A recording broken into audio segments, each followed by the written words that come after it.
Chapter 40. Green Cape. Engineer Bruns was chilling on the stone veranda of his dacha at Green Cape, under a big palm tree. Its starched leaves cast sharp, narrow shadows on his shaved nape, his white shirt, and the antique chair from General Popova's set where he was lounging, waiting for lunch. Bruns puckered his thick, juicy lips into a little tube, and in the voice of a playful toddler, drawled, "Muzek." The dacha remained silent. The tropical flora was all up on Bruns. Cacti reached out with their prickly gloves, dracaenas rustled their leaves, bananas and sago palms fanned the flies away from his bald spot, and roses, twining around the veranda, dropped petals onto his sandals. But it was all in vain. Bruns wanted lunch. He glared irritably at the pearly bay and the distant Cape of Bottom and called out in a sing-song voice, "Muzek, Muzek." In the humid subtropical air, the sound quickly faded. There was no response. Bruns imagined a big brown goose with sizzling, fatty skin and, unable to restrain himself, bellowed, "Muzek," as the goosey ready. Andrei Mikhailovich, a woman's voice yelled from inside the house, "Stop messing with me." The engineer, already puckering his lips as usual, immediately replied, "Muzek, you don't care about your little man." "Get lost, you glutton," came the reply from inside. But the engineer didn't give up. He was about to continue his goose calling, which he had been doing unsuccessfully for 2 hours, when a sudden rustle made him turn around. From the black-green bamboo thicket emerged a man in a torn blue peasant shirt, belted with a worn twisted cord with thick tassels and faded striped pants. A shaggy beard stuck out from the stranger's kind face. He was holding a jacket in his hands. The man approached and asked in a pleasant voice, "Where can I find Engineer Bruns here?" "I'm Engineer Bruns," said the goose caller in an unexpectedly deep voice. "What can I do for you?" The man silently fell to his knees. It was Father Fyodor. "Are you crazy?" exclaimed the engineer, jumping up. "Please get up." "I won't get up," replied Father Fyodor, following the engineer with his eyes and looking at him with clear eyes. "Get up." "I won't get up." And Father Fyodor carefully, so it wouldn't hurt, began to tap his head on the gravel. "Muzek, come here," shouted the frightened engineer. "Look what's happening. Get up, I'm asking you, I'm begging you." "I won't get up," repeated Father Fyodor. Muzek, who was good at understanding her husband's tone, ran out onto the veranda. Seeing the lady, Father Fyodor, without getting up from his knees, quickly crawled closer to her, bowed at her feet, and began to babble. "It's you, dear lady, it's you, my darling, it's you I'm counting on." Then Engineer Bruns turned red, grabbed the petitioner under the arms, and straining, lifted him to his feet, but Father Fyodor tricked him and tucked his legs up. The indignant Bruns dragged the strange guest into a corner and forcibly sat him in an armchair, an antique one, not from Vorobyaninov's mansion, but from General Popova's living room. "I don't dare," muttered Father Fyodor, placing the baker's jacket, which smelled of kerosene, on his knees. "I don't dare sit in the presence of such high-ranking people." And Father Fyodor made an attempt to fall to his knees again. The engineer held Father Fyodor by the shoulders with a mournful cry. "Muzek," he said, breathing heavily, "talk to this citizen. There's some kind of misunderstanding here." Muzek immediately adopted a businesslike tone. "In my house," she said sternly, "please don't get on your knees for anything." "My little dove," Father Fyodor was touched. "My dear." "I'm not your dear, what do you want?" The priest babbled something incomprehensible, but apparently touching. Only after a long interrogation did they manage to understand that he was asking, as a special favor, to sell him the set of 12 chairs, one of which he was currently sitting on. The engineer, in surprise, released Father Fyodor's shoulders, who immediately dropped to his knees and began to chase after the engineer like a turtle.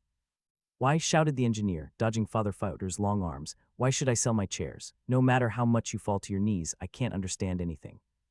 "But these are my chairs," groaned Father Fyodor. "What do you mean they're yours? Where did you get them? Have you gone crazy? Muzek, now everything is clear to me. This is obviously a psycho." "Mine," Father Fyodor repeated humbly. "So in your opinion I stole them from you?" The engineer flared up. "Stole them? Do you hear that, Muzek? This is some kind of blackmail." "God forbid," whispered Father Fyodor. "If I stole them from you, then demand it in court and don't create a pandemonium in my house. Do you hear that, Muzek? This is the height of impudence. They won't even let me have lunch in peace." No, Father Fyodor didn't want to demand his chairs in court. Not at all. He knew that Engineer Bruns hadn't stolen the chairs from him. Oh no, he didn't even have that in mind. But these chairs still belonged to him, Father Fyodor, before the revolution, and they are infinitely dear to his wife, who is now dying in Voronezh. Fulfilling her will and not out of his own audacity, he allowed himself to find out the location of the chairs and appear before Citizen Bruns. Father Fyodor is not asking for alms. Oh no, he is well off enough, a small candle factory in Samara, to sweeten his wife's last moments by buying old chairs. He is ready to spare no expense and pay 20 rubles for the whole set. What? Shouted the engineer, turning crimson. 20 rubles, for a beautiful living room set. Music, do you hear that? He's still a psycho. I swear to God he's a psycho. I'm not a psycho. I'm only fulfilling the will of my wife who sent me. Oh, damn it, said the engineer. He's crawling again. Music, he's crawling again. Name your price, groaned Father Fyodor, carefully hitting his head against the trunk of an araucaria tree. Don't damage the tree, you strange man. Music, it seems he's not a psycho. He's just upset by his wife's illness. Should we sell him the chairs? Huh. Will he leave us alone? Huh. Or will he break his forehead? And what will we sit on? Asked Music. We'll buy others. With 20 rubles. Well, I won't sell them for 20. Let's say I won't sell them for 200 either, but I'll sell them for 250. The answer was a terrible blow to the head against a dracena. Well, Music, I'm getting tired of this. The engineer resolutely approached Father Fyodor and began to dictate an ultimatum. First, move away from the palm tree by at least 3 steps. Second, get up immediately. Third, I will sell the furniture for 250 rubles, no less. You won't buy one like this for 300. Not for profit, Father Fyodor drawled, getting up and moving 3 steps away from the dracena, but only to fulfill the will of my sick wife. Well, my dear, my wife is also sick. True, Music, your lungs aren't in order, but I don't demand on that basis that you, well, sell me, say, your jacket for 30 kopecks. Take it for free, sang Father Fyodor. The engineer waved his hand irritably and said coldly, Stop your jokes, I'm not going to get into any more discussions. The chairs are valued by me at 250 rubles, and I won't budge a penny. 50, offered Father Fyodor. Music, said the engineer, call Bagration, let him escort the citizen out. Not for profit. Bagration. Father Fyodor fled in terror, and the engineer went to the dining room and sat down to his goosey. The favorite bird had a beneficial effect on Bruns. He began to calm down. At the moment when the engineer, wrapping a cigarette paper around a bone, brought the goose leg to his pink mouth, Father Fyodor's pleading face appeared in the window. Not for profit, said a soft voice, 55 rubles. The engineer growled without looking back. Father Fyodor disappeared. All day long, Father Fyodor's figure flashed in all corners of the dacha. Now it ran out of the shadow of the cryptomerias, now it appeared in the tangerine grove, now it flew across the black courtyard, and trembling, rushed towards the botanical garden. The engineer called Music all day long, complained about the psycho and the headache. In the darkness that followed, Father Fyodor's voice was heard from time to time.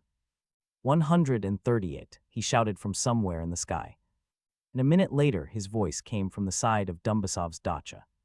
141, offered the father, not for profit, Mr. Bruns, but only. Finally, the engineer couldn't stand it, went to the middle of the veranda, and, peering into the darkness, began to shout in a measured voice. The hell with you, 200 rubles, just leave me alone. There was a rustle of disturbed bamboos, a quiet moan, and receding footsteps, then everything fell silent. Stars floundered in the bay. Fireflies caught up with Father Fyodor, circling around his head, bathing his face in a greenish medical light. Well, the goosies they have these days, muttered the engineer, entering the rooms. Meanwhile, Father Fyodor was flying in the last bus along the seashore to bottom. Right next to him, with the sound of a turning page, a light surf ran up, the wind hit his face, and the howling of jackals answered the car siren. That same evening, Father Fyodor sent such a telegram to his wife, Katerina Alexandrovna, in City N. Found goods went 230 telegraph cell, what you want, Fedya. For 2 days he wandered enthusiastically near Bruns's dacha, bowing to Music from afar and even occasionally proclaiming to the tropical distances with cries. Not for profit, but only by the will of my wife who sent me. On the 3rd day, the money was received with a desperate telegram. Sold everything left without a penny kiss, and wait, Evsteinev is always having dinner, Katya. Father Fyodor counted the money, crossed himself fervently, hired a wagon, and went to Green Cape. Weather was gloomy, the wind was driving clouds from the Turkish border, the Korak was smoking, the blue layer in the sky was getting smaller and smaller, the storm reached 6 points, it was forbidden to swim and go to sea in boats, a roar and thunder stood over bottom, the storm shook the shores. Having reached engineer Bruns's dacha, Father Fyodor ordered the ajar coachman in a bashlik to wait and went for the furniture. I brought the money, said Father Fyodor, you would concede a little. Music, groaned the engineer, I can't take it any more. No, I brought the money, Father Fyodor hurried, 200 rubles, as you said. Music, take the money from him, give him the chairs, and let him do it all quickly, I have a migraine. The goal of his whole life had been achieved. The candle factory in Samara was climbing into his hands by itself. Diamonds were falling into his pockets like sunflower seeds. 12 chairs, one after another, were loaded into the wagon. They looked very much like Vorobyaninov's, with the only difference that their upholstery was not chintz with flowers but rep blue with a pink stripe. Impatience seized Father Fyodor. Under his robe, an axe was stuck behind his twisted cord. Father Fyodor sat next to the coachman, and looking back at the chairs every minute, drove towards Bottom.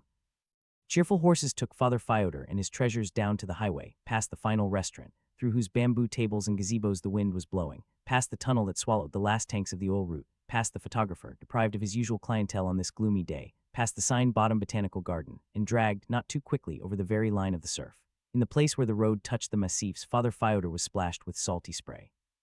Beaten off the shore by the massifs, the waves turned into geysers, rose to the sky, and slowly fell. Jolts and explosions of the surf heated up Father Fyodor's confused spirit.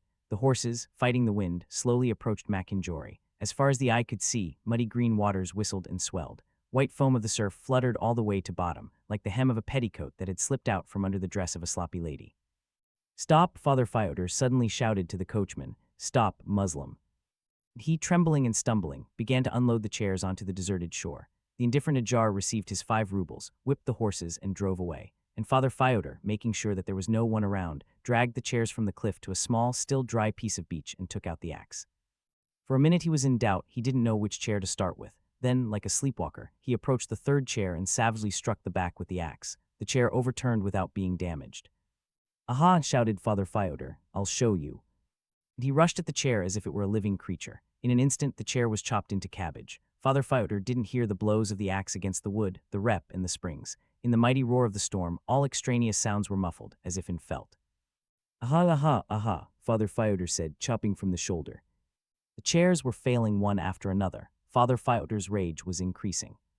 The storm was also increasing. Some waves reached Father Fyodor's very feet. From Bottom to Sinop there was a great noise. The sea was raging and venting its rage on every little ship. The steamer Lenin, smoking with its 2 pipes and heavily settling on its stern, was approaching Novorossiysk. The storm was swirling in the Black Sea, throwing 1,000-ton waves onto the shores of Trebizond, Yalta, Odessa, and Constanta. Beyond the silence of the Bosphorus and the Dardanelles, the Mediterranean Sea thundered. Beyond the Strait of Gibraltar, the Atlantic Ocean was beating against Europe. Angry water girdled the globe. And on the bottom shore stood a tiny, greedy little man and, pouring with sweat, chopped up the last chair. In a minute, everything was over. Despair seized Father Fyodor. Casting a stunned glance at the pile of legs, backs, and springs he had piled up, Father Fyodor backed away. A wave grabbed him by the legs. Father Fyodor squealed and, soaked, rushed to the highway. A large wave crashed against the place where Father Fyodor had just been standing and, rolling back, carried away the entire crippled set of General Popova. Father Fyodor didn't see this anymore. He trudged along the highway, bent over and pressing a wet fist to his chest. He entered Bottom, blindly seeing nothing around him. His situation was terrible. 5,000 kilometers from home, with 20 rubles in his pocket, it was positively impossible to get to his hometown. Father Fyodor passed the Turkish bazaar, where he was advised in an ideal whisper to buy Cody powder, silk stockings, and unbanded Sukhumi tobacco, and dragged himself to the station and got lost in the crowd of porters.